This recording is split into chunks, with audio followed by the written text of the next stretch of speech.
Hey guys, welcome to PM Pathshala. Guys, आज हम लेकर आए हैं विजन आईएएस की मंथली करंट अफेयर जुलाई 2024 की मैगजीन है गाइस, जिसमें हमने ऑलरेडी हमारे 5 टॉपिक्स कवर कर लिए हैं। जो लोग भी चैनल पे नए हैं, do like share and subscribe to PM Pathshala. Guys, आज हम शुरू करने वाले हैं हमारा टॉपिक, जिसका नाम है सोशल इश्यूज के बारे में। तो गाइस, सोशल इश्यूज के बहुत ही छोटा सा टॉपिक है, इसको फटाफट से हम कवर करते हैं। फिर उसके बाद हम साइंस एंड टेक की नेक्स्ट वीडियो बनाएंगे। ठीक है, चलो। अभी हम सबसे पहले सोशल इश्यूज समझते हैं। सोशल इश्यूज में यानी कि सोसाइटी के कुछ पैरामीटर्स हैं।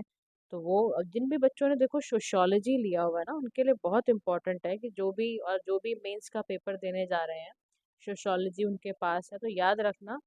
सितंबर तक के सोशियोलॉजी वाले बच्चे ध्यान रखें, सितंबर तक के सोशल इश्यूज के करंट अफेयर्स को बहुत ध्यान से रिवाइज करके जाना। ठीक है, और वैसे भी आपको करना ही है, बिकॉज आपको GS1 में सोसाइटी का पेपर आएगा।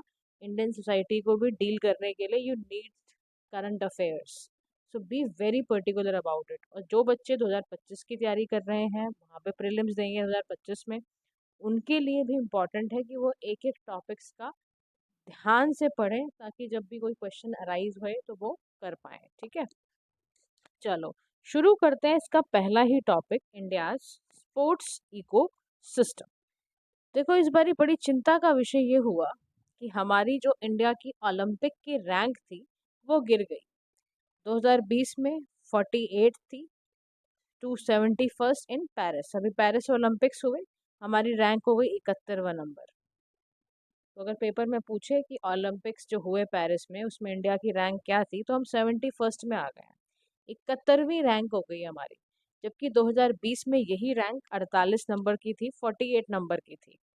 अब ये कह रहा है कि हमने कितने मेडल जीते, क्या करा, और क्या इंडिया भी आने वाले सालों में कब होस्ट करने वाला ओलंपिक्स। तो याद रखना, इंडिया 2036 में यानी 2036 में यानी 2036 में ओलंपिक्स को होस्ट करने वाला है।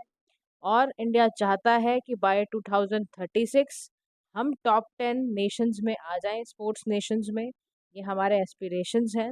और हम ये भी चाहते हैं कि हम टॉप 5 में आ जाएं 2047 तक।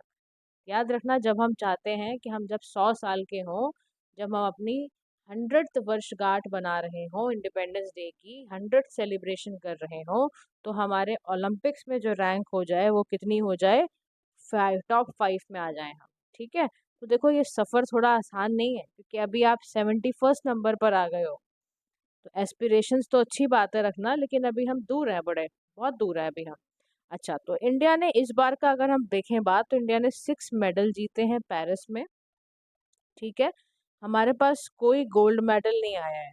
ठीक है, एक सिल्वर, क्या क्या आया हमारे पास, एक हमारे पास सिल्वर आया है, और हमारे पास 5 ब्रॉन्ज आए हैं। हमारे पास कोई गोल्ड मेडल नहीं है। फ्रॉम 7 इन टोक्यो, 7 हमारे टोक्यो में था ना, 1 गोल्ड 2 सिल्वर 5 ब्रॉन्ज थे। लेकिन इस बार हमने देखा है कि मेडल भी कम आए हैं और कोई गोल्ड मेडल भी नहीं आया है। अच्छा, लेकिन एक बात है कि इंडिया की भला ही ये जो डिक्लाइन तो हुआ ही, लेकिन Paris was still India's third best Olympic performance. ठीक है, भले ही हम डिक्लाइन रहे हैं, लेकिन इंडिया की अगर परफॉर्मेंस की बात करें स्पोर्ट्स प्लेयर की, तो वो रियो 2016 के टो मेडल वाले रैंक से ज़्यादा बेटर है।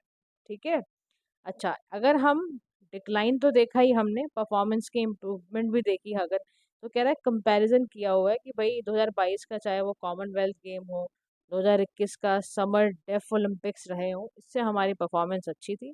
और रीसेंट ओलंपिक ने ये भी हमें दिमाग में डाला है कि भैया जो गैप आ रहा है ना इंडिया के स्पोर्ट्स इकोसिस्टम में, इतने इनिशिएटिव लेने के बावजूद भी अगर ये गैप बना हुआ है, तो ये आपके लिए बड़ा ही चिंता का विषय है। इस पर काम करने की ज़रूरत है। तो फटकार भी लगाई गई हमारी। अच्छा, इंडिया का ना स्पोर्ट्स इकोसिस्टम कैसा है, लाइक इंडिया में किस तरह से स्पोर्ट्स को देखा जाता है, कैसा पॉलिटिकली लेजिस्लेटिव मेजर्स क्या हैं।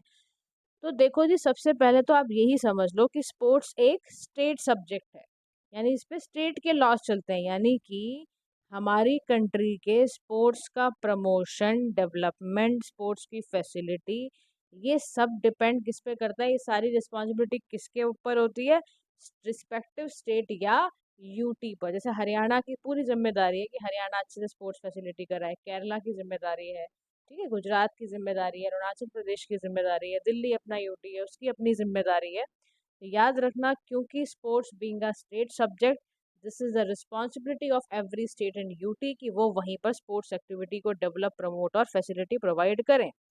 हाउएवर, लेकिन जो सेंट्रल गवर्नमेंट है, क्या उसका भी कोई रोल होता है? डेफिनेटली।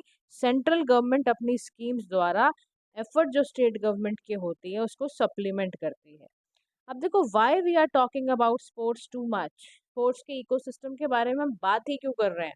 उसकी सबसे बड़ी वजह है कि स्पोर्ट्स रेवेन्यू जनरेट करता है। इससे कंट्री की सॉफ्ट स्किल्स रेज होती है, सॉफ्ट पावर रेज होती है। अगर आप किसी के साथ स्पोर्ट्स खेलते हो तो उससे ना, देखो, हमारे प्लेयर्स जाएंगे, अच्छी बातचीत होगी, संवाद होगा, एक जगह पे स्पोर्ट्स का मनोरंजन चलता रहेगा, तो उससे हमारे देशों के आपस में मतभेद भी खत्म होंगे। और फिर अल्टीमेटली देखो, स्पोर्ट्स का अगर आपके देश में कल्चर रहेगा, रेवेन्यू मिलेगा, सॉफ्ट पावर आपकी रेज होगी, साथ ही साथ आप ये क्यों भूल जाते हो कि जो आपके प्लेयर्स हैं उनका जनरल हेल्थ कंट्रीब्यूशन, उनका वेलबींग अच्छा हो जाएगा।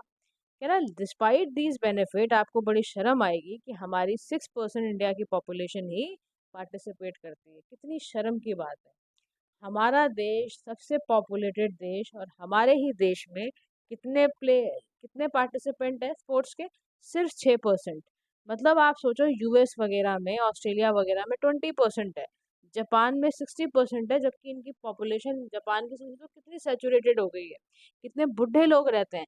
हमारा देश यूथ का देश है, युवा का देश है, उसके बावजूद भी हमारे देश के ये हालात हैं कि हमारे देश में सिर्फ 6% इंडिया की पॉपुलेशन ही स्पोर्ट्स में पार्टिसिपेट करती है। तो आप सोचो कितनी शर्म की बात है, 100 लोगों में सिर्फ 6 लोग ही स्पोर्ट्स खेलने जा रहे हैं। आप लगा लो कितनी डराने वाली फिगर है ये। अच्छा, अब देखते हैं कि ऐसी क्यों है, ऐसा क्यों है। देखो, कोई तो वजह होगी, लोग स्पोर्ट्स में क्यों नहीं आना चाहते। तो ऐसे कौन कौन से चैलेंजेस हैं जो इंडिया के स्पोर्टिंग इकोसिस्टम में आते हैं? तो सबसे बड़ी बात है टैलेंट आइडेंटिफिकेशन इश्यूज। यानी कि being the world's most populous country, India ने 117 एथलीट्स को पेरिस ओलंपिक्स में भेजा। अगर आप कंपेयर करो, 594 फ्रॉम यूएस, 572 फ्रांस, 460 ऑस्ट्रेलिया से लोग आए हैं, और हमारे देश से सिर्फ 117 एथलीट ही गए हैं पेरिस ओलंपिक्स में। सबसे बड़ी बात है ये डरने वाली। सेकंड क्राइसिस है रिसोर्स का कंस्ट्रेंट होना। यानी जो इंडिया का स्पोर्ट बजट है, स्पोर्ट्स का जो बजट है, वो बाकी कंट्रीज के मुकाबले बहुत कम है। यानी और हमारे पास फंड भी बड़ा हमारा अंडर यूटिलाइज होता है, फंड भी हम पूरी तरह से यूज ही नहीं करते हैं। यूएस, जर्मनी, चाइना से अपना कंपैरिजन कर लो स्पोर्ट्स बजट में, एक तो आप वैसे ही कम यूज करते हो, जो जितना फंड यूज करने के लिए है वो भी प्रॉपरली यूज नहीं करते हो आप। पहली बजट कम है और उसका भी पैसा नहीं इस्तेमाल करते हो। तो एग्जाम्पल के तौर पे कह रहा है आपके देश में ही खेलो इंडिया स्कीम थी, उसमें आपने 318 करोड़ रुपए लगाए, जबकि आपको 500 करोड़ रुपए दिए गए थे। कह रहा है ये पार्लियामेंट्री स्टैंडिंग कमेटी की रिपोर्ट से उठा के दे रहा हूँ मैं, ये लाइन ह्यूमन रिसोर्स डेवलपमेंट वाली, वहां से मैंने निकाली है ये चीज, वहां का डेटा निकाल के बता रहा हूँ आपको मैं। फिर तीसरी चीज है इंफ्रास्ट्रक्चर। कह रहा है देखो, स्पोर्ट्स का इंफ्रास्ट्रक्चर बहुत लिमिटेड है। एजुकेशनल इंस्टीट्यूशन में एक बात आप खुद सोचो, आप जिन जिन भी स्कूल्स में रहे हो, कितना स्पोर्ट्स खिलाया आपको स्कूल्स में वहाँ पर? Under develop. और जैसे देखो, बिहार झारखंड से अगर आप बिलोंग करते हैं तो वहाँ पर स्पोर्ट्स का इंफ्रास्ट्रक्चर होता ही नहीं होगा, तो कहाँ से बच्चा खेलेगा, कहाँ से आएंगी ये चीज़ें? तो most facility that meet international standard are concentrated in few states. कह रहा इंफ्रास्ट्रक्चर 3 स्टेट्स में ज़्यादा से ज़्यादा बना हुआ है, जो भी इंटरनेशनल स्टैंडर्ड को मीट करता है। वो कौन सा है? हरियाणा, पंजाब, कर्नाटक, इसके अलावा है ही नहीं। तभी तो 6% पॉपुलेशन खाली कर रही है। फिर गवर्नेंस का इशू है। कह रहा जो इंडिया का स्पोर्ट्स है ना, वहाँ पॉलिटिशियंस और ब्यूरोक्रेट्स द्वारा डोमिनेट किया जाता है। इसीलिए यहाँ इतना करप्शन है, इतना अनएथिकल प्रैक्टिसेस होती हैं कि आप डर जाओगे। कह रहे एग्जाम्पल के तौर पर, ज़्यादा दूर मत जाओ, कह रहा जनवरी 2023 था, बहुत सारे जो ओलंपिक मेडलिस्ट थे उनको गालियां दी गई, ठीक है, उनको एक्यूज करा गया। उसके बावजूद भी रेसलिंग फेडरेशन ऑफ इंडिया का जो प्रेसिडेंट थे, कोच थे वहाँ के फेडरेशन के, उनके ऊपर सेक्सुअल हरासमेंट का एक्यूज भी लगा। लेकिन फिर भी उसके अलावा कुछ किया ही नहीं गया। कुछ हुआ उसके बाद? इतनी बड़े चार्जेस थे, कुछ पता ही नहीं चला। केस को ऐसे दबा दिया जाता है भारत देश में हमारे। फिर एथलीट्स का भी मिसमैनेजमेंट है। कह रहे एग्जाम्पल के तौर पर विनेश फोगाट जी का पेरिस ओलंपिक से डिस्क्वालिफिकेशन, ये कहकर कि ये 100 ग्राम इनका जो ओवरवेट है इसकी वजह से हम हटा रहे हैं। ठीक है, India confirm silver and potential gold medal. मतलब आप सोचो, इसकी वजह से जो मिसमैनेजमेंट एथलीट्स का दिखाया गया, जो डिस्क्वालिफिकेशन हुआ उनका ओवरवेट कॉस्ट, उसका ये देना पड़ा हमें कि जो हमारा एक पोटेंशियल गोल्ड मेडल आ सकता था वो भी हम हार गए। कह रहा और दूर मत जाओ, कह रहा याद है अंतिम फांगाल थे, lost her bout due to exhaustion after starving for 48 hours to lose weight. सोचो, सोचो आप, ये कितनी गलत बात है कि 48 घंटे का उन्होंने भूखे रहे वो ताकि उनका वेट लूज हो जाए। सोचो आप, ये हाल है, ये हालत हो जाती है। आप सोचो, ये कर दिया जाता है। सोचो आप, मुकाबला ही नहीं कर पाए वो था कि फिर क्यों नहीं मुकाबला कर पाए? क्योंकि यही तो बात हो गई, अटैक करना उनके लिए बड़ा मुश्किल हो गया। बूट का मतलब ही यही होता है गाइस। फिर जेंडर डिस्पैरिटी तो है ही, और शॉर्टेज है, कोचिंग स्टाफ है ही नहीं, प्राइवेट सेक्टर का कोई सपोर्ट है ही नहीं, तो कहाँ से कुछ बढ़ोगे? तो ये चैलेंजेस की वजह से ही हम इतना पिछड़ जाते हैं अपने स्पोर्ट्स में। अच्छा, इनिशिएटिव क्या कुछ लिए गए हैं स्पोर्ट्स इकोसिस्टम को ठीक करने के लिए?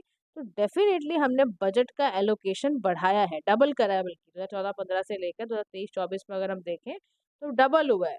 उसके बाद जो हमारा खेलो इंडिया प्रोग्राम है, आइडेंटिफाई करना, डेवलप करना एथलीट्स को ग्रास रूट और एलीट लेवल्स पर, वो भी हमने करा है। फिर खेलो इंडिया राइजिंग टैलेंट आइडेंटिफिकेशन कीर्ति प्रोग्राम जो है, इसका काम क्या है? Aimed at school children between, जो 9 साल से 18 साल के बच्चे हैं वो टैलेंट वगैरह ढूंढे और every hook and corner of the country में जाके टैलेंट को अपना दिखाएं। इसीलिए कीर्ति प्रोग्राम आया था। फिर हमने ना स्पोर्ट्स एक्टिविटीज़ को मेन स्ट्रीम में लाने के लिए क्या करा, फिट इंडिया मूवमेंट चलाई। हमने नेशनल एजुकेशन पॉलिसी में ये पूरी कोशिश करी है कि स्पोर्ट्स बच्चों को खिलाया ही जाए। फिर चाहे national sport development fund scheme है, चाहे हमारा टारगेट ओलंपिक्स पोडियम स्कीम है, इन सभी स्कीमों का यही है कि जो इंडिया का टॉप एथलीट है उसको पूरे equipment, funding, exposure, top tier coaching, ये सब दिया जाए। One school one sport policy भी लाया गया है। कह रहा है ये डिफेंस का, मिनिस्ट्री ऑफ डिफेंस का इनिशिएटिव है फॉर सैनिक स्कूल्स, जहाँ पे उनके अंदर स्पोर्टिंग डिसिप्लिन डाला जाएगा। टेक्नोलॉजी का इस्तेमाल करा जाएगा, data analytics based on your artificial intelligence, ताकि स्पोर्ट्स और कितने एस्पायरिंग एथलीट हैं उनको बाहर निकाल के लाया जाए। ठीक है, अब तो देखो ये सब हमने इनिशिएटिव लिए हैं, लेकिन वे अहेड में क्या कह रहा है कि कैसे इंडिया का स्पोर्ट्स का इकोसिस्टम स्ट्रेंथन हो। उसके लिए पहला काम क्या करना है आपको? Driving mindset change. माइंडसेट को चेंज करने की ज़रूरत है। पेरेंट्स को ये अवेयर करना होगा कि जो भी एडवांटेज होते हैं दैट स्टूडेंट्स विद स्टेट और national level accreditation sports enjoy, like reservation at higher educational institutions and preferences in government jobs। क्या कह रहा है ड्राइविंग माइंडसेट चेंज में? कि पेरेंट्स अवेयर हों क्या क्या एडवांटेजेस स्टूडेंट स्टेट लेवल पे, नेशनल लेवल पे लेगा। रिजर्वेशन करो हायर एजुकेशनल इंस्टीट्यूट्स में। प्रेफरेंसेस गवर्नमेंट जॉब्स की जो वाला जो मामला है, ये वाले मामले थोड़े बदलने पड़े। अभी देखो आप अपने ही एरिया में देखो आप, ठीक है, जहाँ जहाँ आप जिस भी इलाके में रहते हो, जहाँ आपके जो आसपास फ्रेंड्स हैं, उनमें आप नोटिस करो कि उनका सारा ध्यान किस बात पे रहता है। देखो सब लोग ना क्विक करियर चाहते हैं, सबका फटाफट से करियर स्टेबल हो जाए, और स्पोर्ट्स उनको ना ये एश्योरेंस देता नहीं। आप देखो हायर एजुकेशनल इंस्टीट्यूशंस में जब आप आते होगे तो आपको ये लगता होगा कि यार गवर्नमेंट जॉब कर लेते हैं, कोई और जॉब्स कर लेते हैं, कोई ऐसी स्किल सीख लेते हैं, लेकिन स्पोर्ट्स चेंज करने, स्पोर्ट्स की तरफ कोई ज़्यादा रुझान दिखाता नहीं।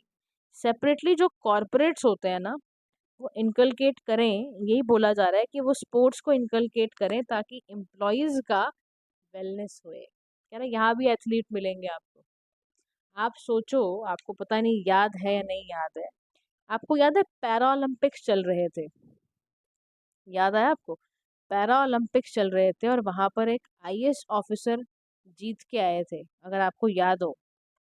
उनका नाम था सुहास करके, मेरे को याद हाथ तक आ रहा है, सुहास लेनिकेरे यथिराज नाम था। हमारे ये गौतम बुद्ध नगर के डीएम थे, यानी प्रयागराज के। ठीक है, इन्होंने आप समझो ये इन्होंने इंडियन पैरा ये ना वो खेलते थे, पैरा बैडमिंटन प्लेयर थे ये, और वर्ल्ड के नंबर 1 ये प्लेयर बने थे मैंक सिंगल। तो टोक्यो पैरालंपिक्स में इनको सिल्वर मेडल मिला था।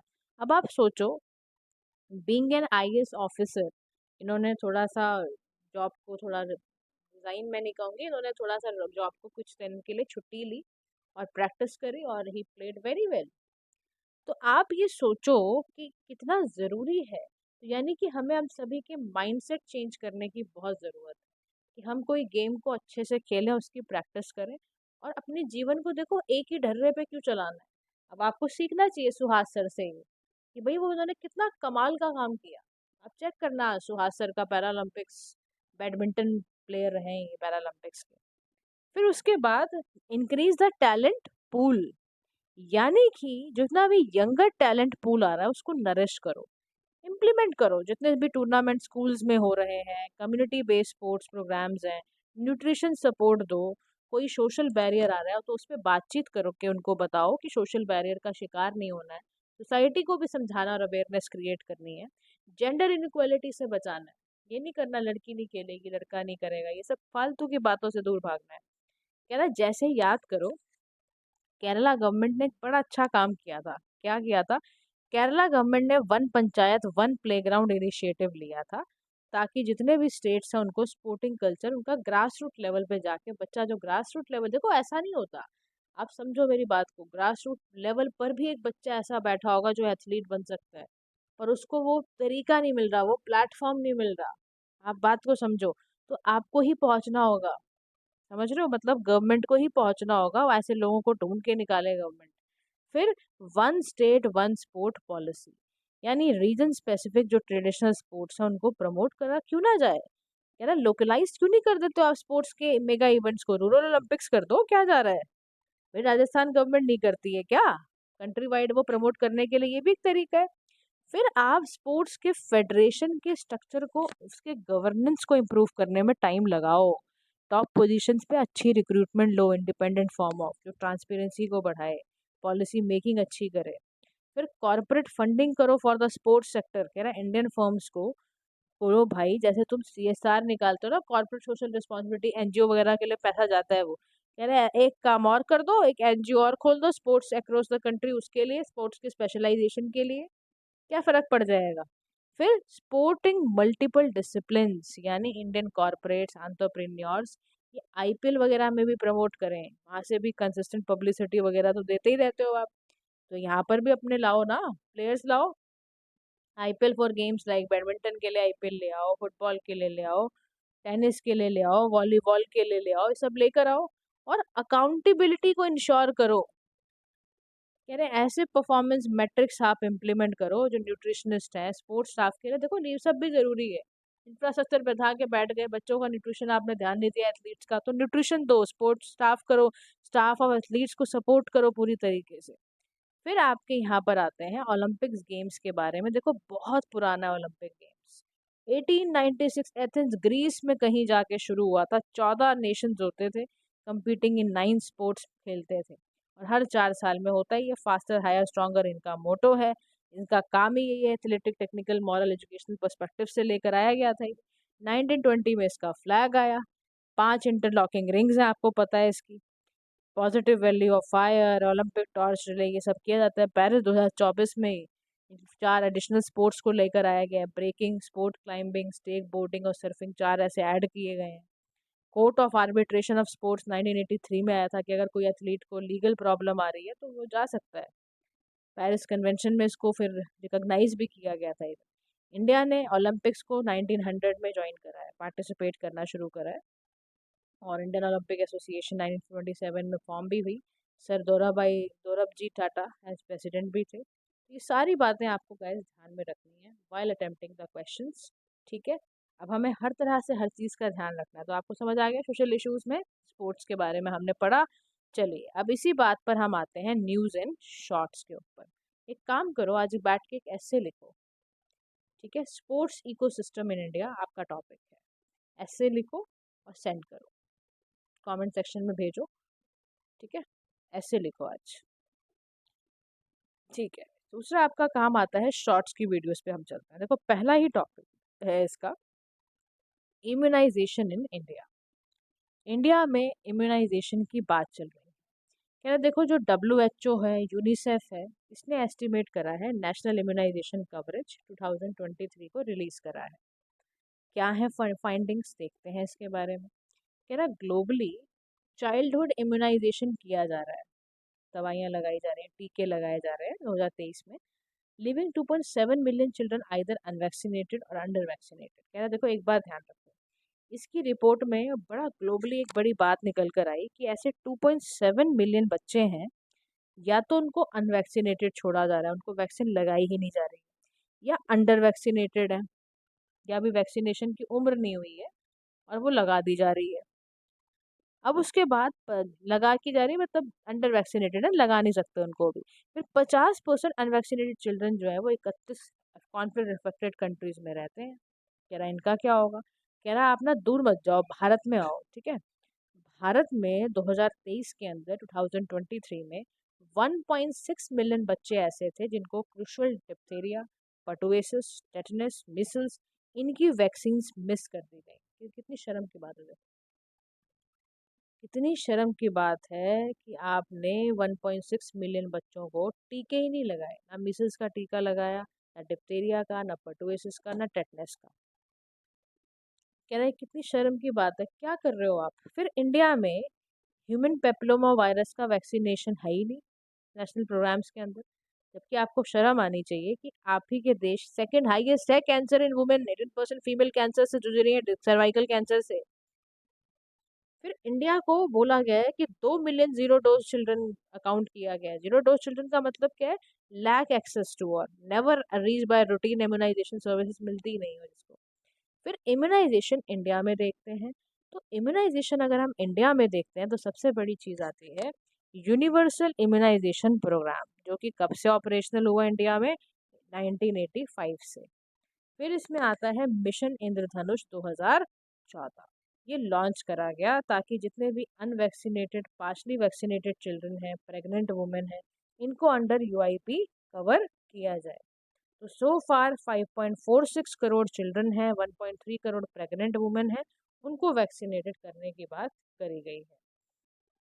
फिर बात है कि देखो इंटेंसिफाइड मिशन इंद्रधनुष भी आपका 5.0 चल रहा है 2033 से, जिसमें आपका ध्यान है कि आप 5 साल के बच्चों को, प्रेग्नेंट वुमेन को भाई आप ना छोड़ के उनको वैक्सीनेशन कराओ। कह रहा कौन कौन सी डिजीज कवर है, कह रहा आप ही ने उसमें लिखा था, टेटनस, डीपीटी का टीका, वुपिंग का, हेपेटाइटिस बी का, जापानीज इंसेफेलाइटिस का, ये सब के आपने टीकों के बारे में लिखा हुआ है, मिस कैसे कर देते हो फिर आप। कह रहे चैलेंजेस इम्यूनाइजेशन की तरफ आते क्या है, कह रहा रिसोर्सेज की कमी है, मैन पावर है ही नहीं, बताओ कितनी शर्म की बात है। टीके लगाने के लिए तुम्हारे पास ट्रेन मैन पावर नहीं है, तुम्हारा इंफ्रास्ट्रक्चर अच्छा नहीं है, तुम्हारे पास लॉजिस्टिक्स पर पहुंचता ही नहीं है, और कोई रिस्पॉन्सिबिलिटी लेने को तैयार नहीं है, कोई फॉलो अप लेने को तैयार नहीं है, कोई सेंट्रलाइज डेटा नहीं है कि भैया कितना तुम देख तो लो, कितने वैक्सीनेशन कराए हैं, कहाँ कितने कराने हैं, डेटा ही नहीं है तुम्हारे पास। बड़ी अजीब से लोग हो यार तुम। इम्यूनाइजेशन तो फिर होगा ही, फिर बच्चे बेचारे मरेंगे। फिर उसके बाद आपका नेक्स्ट टॉपिक आता है WHO का टोबैको सेसेशन गाइडलाइंस। अब क्या है WHO की टोबैको सेसेशन गाइडलाइन, देखो वर्ल्ड बैंक ने पहली बार ऐसा क्लिनिकल ट्रीटमेंट करा है, टोबैको सेसेशन इन एडल्ट्स।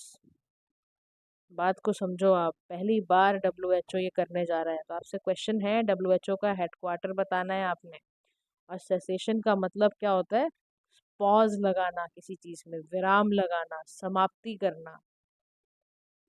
पहली बार एडल्ट्स में ये करने की कोशिश करी गई है, क्योंकि it is expected to help more than 750 million tobacco users, जो चाहते हैं छोड़ना तंबाकू को लेकिन कर नहीं पा रहे हैं काम। आप समझो 60% से भी ज़्यादा जो वर्ल्ड में 1.25 बिलियन टोबैको यूजर है, जो छोड़ देना चाहते हैं, बचना चाहते हैं स्कूलत से, लेकिन नहीं कर पाते। रिसोर्सेज की दिक्कत, इनएफिशिएंट हेल्थ सिस्टम है।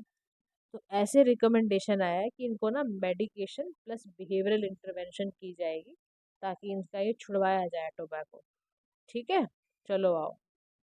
आप भी खाते हो तो मत खाया करो, आपको पता है इससे बहुत नुकसान है टोबैको खाने से। ओरल कैंसर तो देखा ही है आपने, मुकेश का ऐड, जब भी कोई मूवी देखने जाते हो मुकेश का ऐड जरूर देखा होगा, उसी को याद कर लिया करो आप। अच्छा, अब आया है, एक रिपोर्ट आई है। रिपोर्ट आया तो बिल्कुल लिख दिया करो कहीं पर भी, जहाँ पर देखो छोटे छोटे नोट्स की क्लिप्स बना लो, वो भी आपको बहुत काम आएगी। तो पहला है state of food security and nutrition. इसको रिलीज कौन करता है? इसको रिलीज एक ऑर्गेनाइजेशन नहीं करती है, इसको पांच पांच स्पेशलाइज्ड इंस्टीट्यूशन इसको करते हैं, रिपोर्ट को बनाते हैं। कौन कौन है? यूनाइटेड नेशंस की ही बॉडी है, FAO। फाओ का तो पता ही है आपको, फूड एंड एग्रीकल्चर ऑर्गेनाइजेशन है। ठीक है, एक होती है IFAD। ठीक है, IFAD होता है international fund for agricultural development. ये हंगर एंड पॉवर्टी को रूरल एरिया से भगाने के लिए काम करती है। यूनिसेफ का फुल फॉर्म आप बताओगे, WFP का आप बताओगे, और WHO का तो पता ही है, वर्ल्ड हेल्थ ऑर्गेनाइजेशन होता है। तो आपको ये सारे के सारे बताने हैं। ठीक है, अब देखो इस रिपोर्ट में आया क्या। इस रिपोर्ट की ना इस बार थीम थी कि हमें कैसे फिनेंस करना है कि हम किसी भी तरह भुखमरी को ख़त्म करें, फूड इनसिक्योरिटी को पूरी तरह ख़त्म कर दें, और जो भी कुपोषण जैसी बीमारियां चल रही हैं इनको दूर करने के लिए ये बनाया गया। अब कुछ need for the new definition की बात आती है। कह रहा देखो एक कोहेरेंट पिक्चर है कि भाई साहब फिनेंशियल रिसोर्सेज की दिक्कत तो है आपके पास, आप स्पेंड तो करते नहीं हो फूड सिक्योरिटी न्यूट्रिशन में, तो लो मजे आप। और मल्टीपल डेफिनेशन है, देखो आजकल अंडर फाइनेंस एरिया है, अकाउंटेबिलिटी नहीं है, बहुत सारी बातें हम करते हैं ना, हंगर इतना क्यों है, फूड सिक्योरिटी क्यों नहीं है, न्यूट्रिशन क्यों नहीं है। तो रिसेंट ने हमें नई डेफिनेशन दी है, ध्यान रखना क्या दी है माल न्यूट्रिशन की डेफिनेशन में। बोला है पब्लिक या प्राइवेट, सबसे बड़ी बात। उसके बाद फिनेंशियल रिसोर्सेज, डोमेस्टिक हो फॉरेन हो, इनको बोला गया भाई सारा रिसोर्स लगाओ और हंगर को इरेडिकेट करो, फूड फूड इनसिक्योरिटी को खत्म करो, माल न्यूट्रिशन को हर फॉर्म से खत्म कर दो। यानी यहाँ फूड सिक्योरिटी को फिनेंस करने के लिए क्या करा जा रहा है कि availability, accessibility, utilisation, nutritious and safe foods का बढ़ा दिया जाए। अब ये कहता है कुछ इसके करंट गैप्स भी हैं फिनेंस करने। इतना आसान नहीं है सभी देशों से हंगर को हटाना। ठीक है, उसके लिए कह रहे हैं public spending on agriculture per capita is very very low and not steadily growing in low income countries. Food security nutrition ना takes less than quarter of official development assistance, another official flows. Food security nutrition में बहुत कम आपका लगा लो, एक less than quarter of official development assistance लगती है। ये भी एक बात है, प्रायोरिटी डोनर्स की कम है। उसके बाद यहाँ कह रहा है स्टेटस क्या है फूड सिक्योरिटी एंड न्यूट्रिशन का। तो वर्ल्ड जो है वो ऑफ ट्रैक तो है ही, हमने कितनी बार डिस्कस करा है कि सस्टेनेबल डेवलपमेंट की तरफ हम पहुंच ही नहीं पा रहे। कह रहे हैं आप जीरो हंगर चाहते हो ना, SDG का गोल नंबर 2 यही कहता है ना, कहाँ हो आप? सिक्योरिटी फूड न्यूट्रिशन नहीं करोगे तो कभी नहीं पहुंचोगे यहाँ पर। आप सोचो 2023 में पता चला ग्लोबली 11 लोगों में एक बंदा भूखा सो रहा है बेचारा, और 1757 मिलियन बच्चे जो हैं, बच्चे क्या लोग अंडर नरिश्ड हैं, कुपोषित हैं, विटामिन मिनरल्स की कमी है बॉडी में। फिर 28.9% जो आपका ग्लोबल परसेंट पॉपुलेशन का है मॉडरेटली और सिवियरली फूड इनसिक्योर है। फिर लास्ट टॉपिक जो सिक्योरिटी का है, जिसमें आपसे पूछ सकता है ऑपरेशन नन्हे फरिश्ते का क्या मतलब है, तो याद रखना नाम से ही समझ में आता है बच्चों के लिए ही होगा। नन्हे फरिश्ते हमारे बेचारे बच्चे प्यारे प्यारे। तो 84,119 जो बच्चे हैं उनको रेस्क्यू किया गया railway protection force under operation नन्हे फरिश्ते इन लास्ट 7 ईयर्स। कह रहा है इसका काम ये है कि बच्चों को रेस्क्यू करना, उनको केयर देना, उनको प्रोटेक्शन करना। वो जहाँ भी इंडियन रेलवे जोन पे नजर आए बच्चे, देखो कहाँ कहाँ बच्चे मिलते हैं। अरे ज्यादा दूर क्यों जाते हो, अभी आपने एक मूवी देखी होगी लापता लेडी, ठीक है, उसमें एक बच्चा काम करता है टी स्टॉल जहाँ पर वो है ना समोसे वगैरह भी बेचती है आंटी, उनके साथ वो बच्चा काम कर रहा है अपनी फैमिली को पालने के लिए। अब यार ऐसे बच्चों के लिए ऑपरेशन नन्हे फरिश्ते लाना ही चाहिए, ताकि वो बच्चा स्कूल जा पाए, उसकी सुरक्षा की जाए, है ना, उसका ध्यान रखा जाए। तो वही ऑपरेशन नन्हे फरिश्ते बच्चों के लिए लाया गया। देखो नेक्स्ट टॉपिक है आपका साइंस एंड टेक का, वो हम करेंगे नेक्स्ट वीडियो में। अभी revise it. I have given you one work, please right one essay for India sporting ecosystem. आपके जो भी पॉइंट ऑफ व्यू है उस पर आपको लिखना है। So guys, thank you so much for listening. Do like, share and subscribe to PM Pathshala. Have a nice day.